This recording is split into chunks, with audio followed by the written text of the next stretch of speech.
एक व्यक्ति नास्तिक उस समय तक होता है जब तक कि भोजन मिलते रहे, सोने के लिए बिस्तर मिले, पहनने के लिए वस्त्र मिले और बैंक में बैलेंस बना रहे, नौकरी चलती रहे, व्यापार चलते रहे। वो कहेगा मैं भगवान को नहीं मानता, मैं नास्तिक हूं। लेकिन वही नास्तिक एक दिन अचानक से आस्तिक हो जाता है जिस दिन किसी समुद्र में या नदी में नाव में यात्रा कर रहा हो और नाव डगमगाने लगे और उलटने की स्थिति में जब नाव आ जाती है, यही नास्तिक सबसे पहले हाथ जोड़ के भगवान को याद करने लगते हैं, तुरंत से कहते हैं भगवान बचा ले, अब तो बचा ले।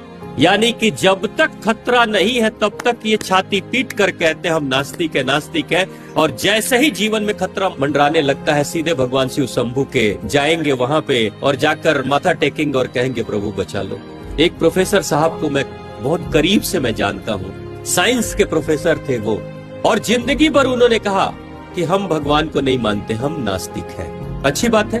अब प्रोफेसर साहब बच्चों को पढ़ाते थे, हम नास्तिक है, नहीं मानते। एक दिन मैं उनके घर पे गया तो मैं देखा, सुबह के वक्त में मैं टहलते हुए चला गया था, तो सवेरे सवेरे मैं देखा, पता किया कि भाई कहाँ है प्रोफेसर साहब। तो प्रोफेसर साहब नहा रहे हैं। तो मैं उनके ड्राइंग रूम में बैठ गया, थोड़ा वेट करने लगा। चलो, अब प्रोफेसर साहब जब नहा के निकले ना, तो तौलिया वलिया लपेट कर निकले थे बाहर।